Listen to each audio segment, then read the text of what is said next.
ਦੀਪ ਸਿੱਧੂ ਨੇ ਸ਼ਰਾਬ ਪੀ ਕੇ ਆਪਣੀ ਗਰਲਫ੍ਰੈਂਡ ਨੂੰ ਨਾਲ ਲੈ ਕੇ ਗੱਡੀ ਦੇ ਵਿੱਚ ਬੈਠਾ ਵੈ, ਗੱਡੀ ਦੇ ਵਿੱਚ ਬਹਿ ਕੇ ਤੇ ਜਾ ਕੇ ਟਰੱਕ ਦੇ ਵਿੱਚ ਜਾ ਕੇ ਵੱਜਾ ਵੈ, ਆਪ ਵੱਜਾ ਵੈ। ਤੇ ਜਿਹੜੀ ਸ਼ਰਾਬ ਵਾਲੀ ਜਿਹੜੀ ਬੋਤਲ ਸੀ ਉਹ ਇੰਜ ਕਰਕੇ ਸਿੱਧੀ ਦੀ ਸਿੱਧੀ ਪਈ ਹੈ। ਸ਼ਰਾਬ ਵਾਲੀ ਬੋਤਲ ਟਸ ਤੋਂ ਮਸ ਨਹੀਂ ਹੋਈ, ਆਸੇ ਪਾਸੇ ਕਿਤੇ ਪਾਸੇ ਨਹੀਂ ਹੋਈ।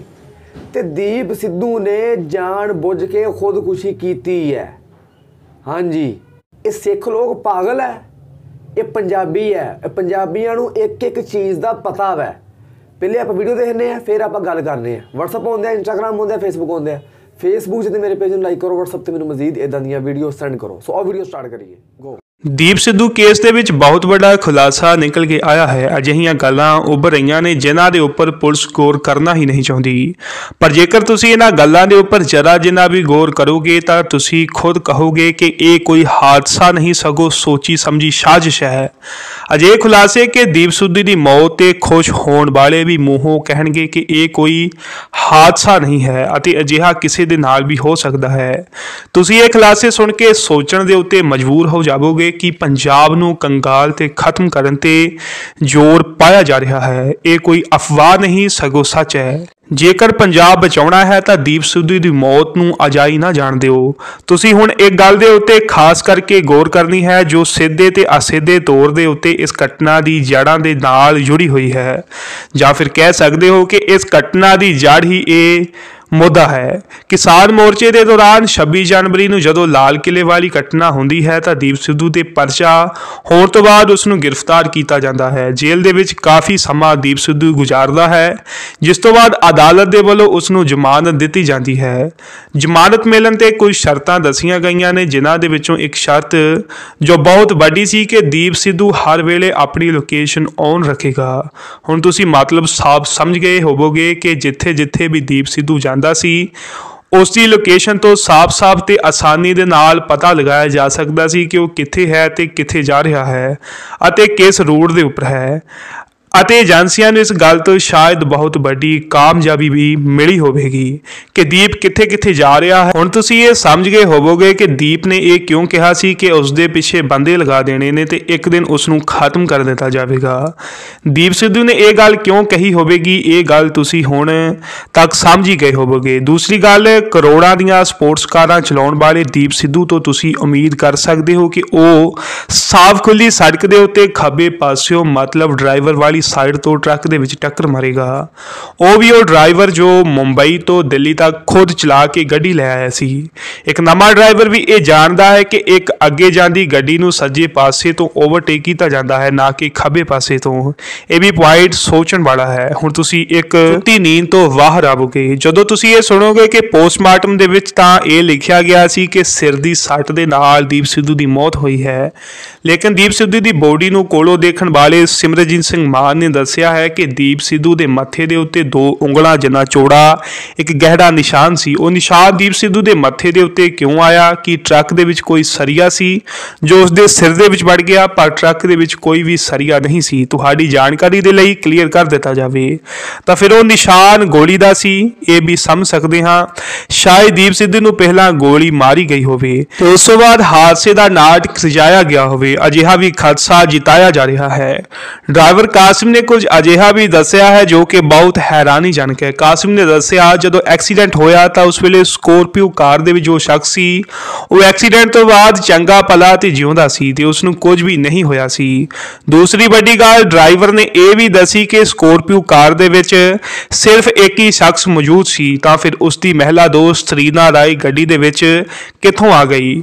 ਤੇ ਇਹ ਗੱਲ ਨਿਕਲ ਕੇ ਵੀ ਸਾਹਮਣੇ ਆਉਂਦੀ ਹੈ ਕਿ ਉਹ ਟੋਲ ਪਲਾਜ਼ਾ ਜਿੱਥੇ ਦੀਪ ਦੀ ਗੱਡੀ ਨਿਕਲੀ ਸੀ ਉਸ ਦੀ ਫੁਟੇਜ ਦੇ ਵਿੱਚ ਵੀ ਦੀਪ ਸਿੱਧੂ ਦੀ ਗੱਡੀ ਦੇ ਵਿੱਚ ਸਿਰਫ ਉਹ ਇਕੱਲਾ ਹੀ ਨਜ਼ਰੀ ਪਿਆ ਸੀ, ਉਸ ਦੇ ਨਾਲ ਰੀਨਾ ਰਾਏ ਨਹੀਂ ਸੀ। ਇਸ ਦਾ ਮਤਲਬ ਇਸ ਦੇ ਪਿੱਛੇ ਬਹੁਤ ਗਹਿਰੀ ਚਾਲ ਨਜ਼ਰੀ ਪੈਂਦੀ ਹੈ। ਗੱਡੀ ਦੀ ਡਰਾਈਵਰ ਸਾਈਡ ਬਿਲਕੁਲ ਖਤਮ ਹੋਈ ਨਹੀਂ ਨਜ਼ਰੀ ਪੈਂਦੀ ਹੈ ਤੇ ਕੰਡਕਟਰ ਸਾਈਡ ਨੂੰ ਕੁਝ ਵੀ ਨਹੀਂ ਹੋਇਆ। ਦੀਪ ਸਿੱਧੂ ਦੀ ਐਕਸੀਡੈਂਟ ਦੇ ਵਿੱਚ ਦਰਦਨਾਕ ਮੌਤ ਹੋਈ ਪਰ ਉੱਥੇ ਰੀਨਾ ਰਾਏ ਦੇ ਇੱਕ ਚਰੀਰ ਤੱਕ ਨਹੀਂ ਵੱਜੀ। ਇਹ ਕਿਵੇਂ ਹੋ ਸਕਦਾ ਹੈ? ਇੰਨੀ ਜ਼ੋਰਦਾਰ ਟੱਕਰ ਹੋਈ ਹੋਵੇ, ਇੰਨਾ ਵੱਡਾ ਝਟਕਾ ਲੱਗਿਆ ਹੋਇਆ ਹੋਵੇ, ਧੋਣ ਦਾ ਮਣਕਾ ਜਾਂ ਸਰੀਰ ਦੀ ਕੋਈ ਹੱਡੀ ਨਾ ਟੁੱਟੇ, ਇਹ ਕਿਵੇਂ ਸਕਦਾ ਹੈ। ਇੱਥੇ ਤਾਂ ਰੀਨਾ ਰਾਏ ਨੂੰ ਇੱਕ ਚਰੀੜ ਤੱਕ ਨਹੀਂ ਲੱਗੀ। ਡਰਾਈਵਰ ਸਾਈਡ ਬਿਲਕੁਲ ਖਤਮ ਹੋ ਚੁੱਕੀ ਹੈ। ਪ੍ਰਦੀਪ ਦੀਆਂ ਲੱਤਾਂ ਬਾਹਾਂ ਬਿਲਕੁਲ ਸੁਰੱਖਿਅਤ ਹਨ, ਉਹਨਾਂ ਨੂੰ ਕੁਝ ਵੀ ਨਹੀਂ ਹੋਇਆ। ਸੋ ਇਸ ਤਰ੍ਹਾਂ ਦੇ ਐਕਸੀਡੈਂਟ ਦੇ ਵਿੱਚ ਲੱਤਾਂ ਬਾਹਾਂ ਬਚਣੀਆਂ ਇਹ ਨਾਮੁਮਕਿਨ ਜਿਹੀ ਗੱਲ ਹੈ। ਇੱਕ ਹੋਰ ਤਸਵੀਰ ਵੀ ਸਾਹਮਣੇ ਆ ਰਹੀ ਹੈ ਜਿਸ ਦੇ ਵਿੱਚ ਦੀਪ ਸਿੱਧੂ ਆਪਣੀ ਸੀਟ ਉੱਪਰ ਉਲਟਾ ਲਮਕਿਆ ਹੋਇਆ ਹੈ। ਸੀਟ ਬੈਲਟ ਲੱਗੀ ਹੋਣ ਦੇ ਬਜਾਏ ਬੰਦਾ ਸੀਟ ਦੇ ਉੱਤੇ ਉਲਟਾ ਕਿਵੇਂ ਹੋ ਸਕਦਾ ਹੈ, ਤੁਸੀਂ ਵੀ ਸੋਚ ਤੇ ਦੇਖ ਸਕਦੇ ਹੋ। ਜਦੋਂ ਦੀਪ ਸਿੱਧੂ ਦੀਆਂ ਪਹਿਲੀਆਂ ਤਸਵੀਰਾਂ ਸਾਹਮਣੇ ਆਈਆਂ ਤਾਂ ਉਸਦੇ ਸੀਟ ਬੈਲਟ ਲੱਗੀ ਹੋਈ ਸੀ।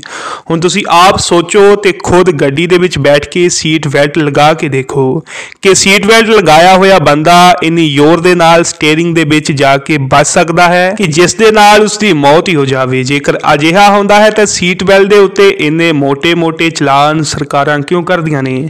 ਇੱਕ ਹੋਰ ਗੱਲ ਕਿ ਦੀਪ ਸਿੱਧੂ ਦੀ ਕਾਰ ਦੇ 에ਅਰ ਬੈਗ ਖੁੱਲੇ ਸਨ ਜਾਂ ਫਿਰ ਨਹੀਂ। ਅੱਜ ਕੱਲ੍ਹ ਦੀਆਂ ਗੱਡੀਆਂ ਦੇ ਵਿੱਚ 에ਅਰ ਬੈਗ ਦੀ ਪਹਿਲ ਤਾਂ ਸਭ ਤੋਂ ਵੱਡੀ ਹੁੰਦੀ ਹੈ ਅਤੇ 에ਅਰ ਬੈਗ ਮੌਤ ਦੀ ਦਰ ਨੂੰ 80% ਘਟਾ ਦਿੰਦੇ ਨੇ।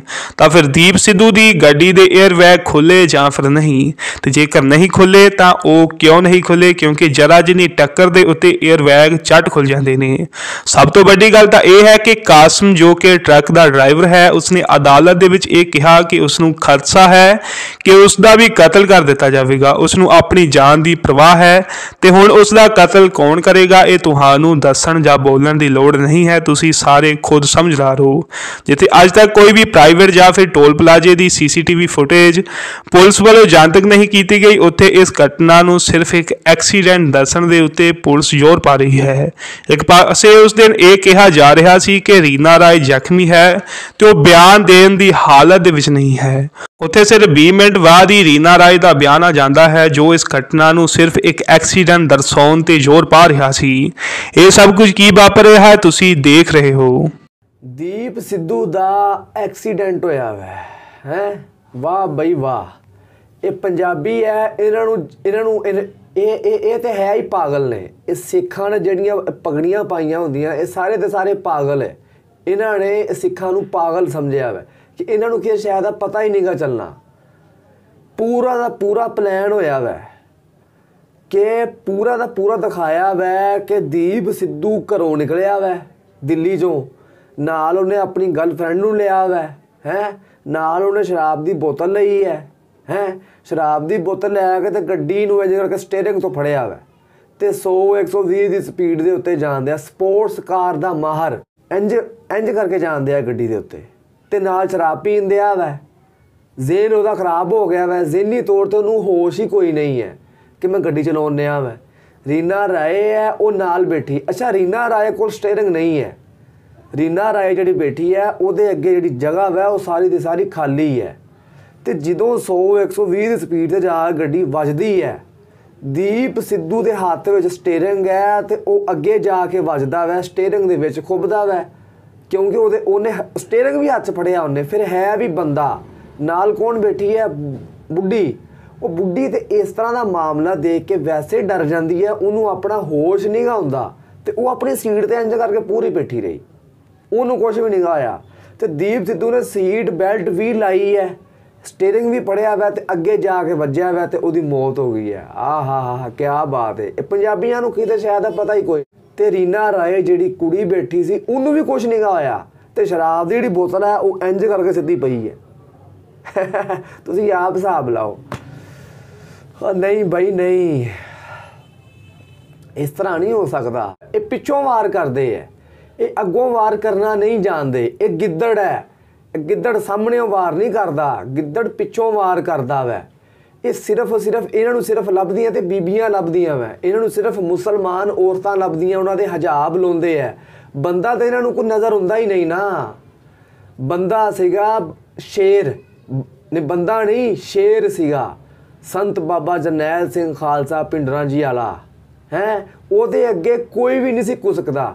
ਜਿਹੜਾ ਵੀ ਬੰਦਾ ਬੋਲਦਾ ਸੀ ਬਾਬਾ ਜਰਨੈਲ ਸਿੰਘ ਖਾਲਸਾ ਪਿੰਡਰਾਂ ਜੀ ਵਾਲਾ, ਮਿੰਟਾਂ 'ਚ ਇਨਸਾਫ ਕਰਦਾ ਸੀਗਾ। ਹਿੰਦੂ ਦੀ ਲੜਕੀ ਆਈ ਸੀ ਸ਼ਾਮ ਨੂੰ 5 ਵਜੇ ਤੱਕ ਉਹਦਾ ਇਨਸਾਫ ਮਿਲ ਗਿਆ ਸੀਗਾ।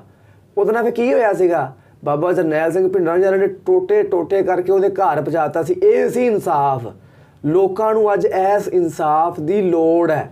ਇਹ ਸੀ ਸ਼ੇਰ। ਜਦੋਂ ਗਿਆ ਨਾ ਮੁੰਬਈ ਗਿਆ ਵਾ, ਤੁਹਾਨੂੰ ਯਾਦ ਹੈ ਕਿ ਨਹੀਂ ਯਾਦ? ਸਿੱਖੋ ਫਖਰ ਕਰੋ, ਇਹ ਸ਼ੇਰ ਹੈ, ਇਹ ਗਿੱਦੜ ਨਹੀਂ ਹੈ, ਇਹ ਗਿੱਦੜਾਂ ਵਾਲਾ ਕੰਮ ਨਹੀਂ ਕਰਦੇ, ਇਹ ਸ਼ੇਰ ਹੈ।